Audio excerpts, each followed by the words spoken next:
Grant in add কর্মী এবং পেনশনভোগীদের বকেয়া ডিএ ডিআর নিয়ে এবার কি বড় সিদ্ধান্তের পথে সরকার?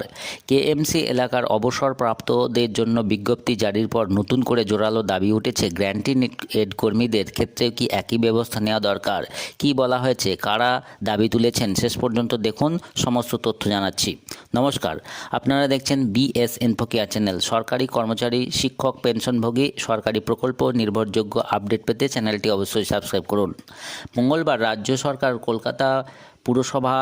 কলকাতা পুর সংস্থা বা কেএমসি এলাকার মধ্যে বসবাসকারী অবসরপ্রাপ্ত রাজ্য সরকারি কর্মচারীদের জন্য একটি গুরুত্বপূর্ণ বিজ্ঞপ্তি প্রকাশ করেছে। সেই বিজ্ঞপ্তি অনুযায়ী 1 এপ্রিল 2008 থেকে 31 ডিসেম্বর 2019 পর্যন্ত পঞ্চম বেতন কমিশনের আওতায় বকেয়া মহার্ঘ ভাতা বা ডিএ পরিশোধের প্রক্রিয়া শুরু করেছে। তবে এই বিজ্ঞপ্তিতে গ্র্যান্ট ইন এড সংস্থার কর্মচারী ও পেনশনভোগীদের বকেয়া ডিএ বা ডিআর নিয়ে কোনো নির্দেশিকা প্রকাশ করা হয়নি। আর এই বিষয়টিকেই সামনে এনে এবার সরব হয়েছেন confederation of state government employees সংগঠনের সাধারণ সম্পাদক মলয় মুখোপাধ্যায় সমাজ মাধ্যমে লিখেছেন, গ্র্যান্ট ইন এড কর্মচারীদের বকেয়া ডিএ এবং ডিএর আদেশনামা প্রকাশ পেল না কেন? অবিলম্বে গ্র্যান্ট ইন এড কর্মচারীদের বকেয়া ডিএ আদেশনামা প্রকাশ করতে হবে। শুধু সমাজ মাধ্যমে নয়, আরও একটি পোস্টে তিনি জানিয়েছেন যে অর্থ দপ্তরের দায়িত্বপ্রাপ্ত অতিরিক্ত মুখ্য সচিবের কাছেও ইমেল পাঠানো হয়েছে।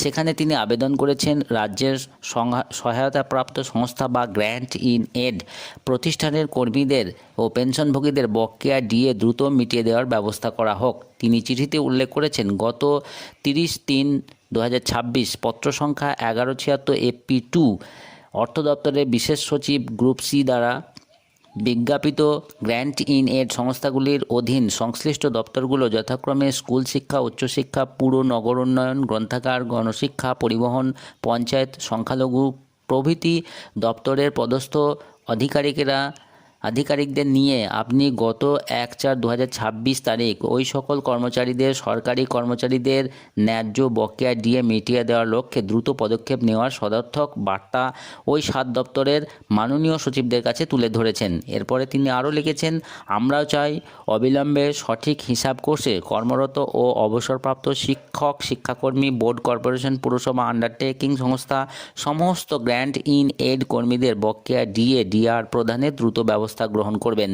বলা বাহুল্য, বহুবার পত্র দিলেও তার প্রাপ্তি স্বীকারটুকু আপনি করেননি। আশা করি এবার উত্তর পাবো। এছাড়া মলয়বাবু আরও অভিযোগ করে বলেছেন, বারংবার হার্ডকপি এবং মেল করে অ্যাডিশনাল সিএস ফাইন্যান্সকে অনুরোধ করলেও তিনি কর্ণপাত করছেন না। আমরা ইন্দু মালহোত্রা কমিটিকে অবগত করেছি। অন্যদিকে সম্প্রতি সমাজ মাধ্যমে সংগ্রামী যৌথ মঞ্চের আহ্বায়ক ভাস্কর ঘোষ লিখেছেন, গ্র্যান্ট ইন এডদের নোটিফিকেশন বের হবে, এসজিএম লড়াই করে সফলতা আসেই, ভরসা রাখুন, ধৈর্য রাখুন, একটা অংশের সমাধান হয়েছে, বাকিদেরও হবে। এর ফলে এখন নজর থাকবে গ্র্যান্ট ইন এড কর্মী, পেনশনভোগীদের বকেয়া ডিএ ডিআর সংক্রান্ত আলাদা কোনো সরকারি বিজ্ঞপ্তি আগামী দিন প্রকাশিত হয় কিনা। এই বিষয়ে আপনার মতামত কি? গ্র্যান্ট ইন এড কর্মীদের কি দ্রুত বিজ্ঞপ্তি প্রকাশ করা উচিত? আপনার মতামত অবশ্যই কমেন্টে জানান। ভিডিওটি তথ্যবহুল মনে হলে লাইক, শেয়ার এবং বিএস ইনফোকেয়ার চ্যানেলটি সাবস্ক্রাইব করতে ভুলবেন না।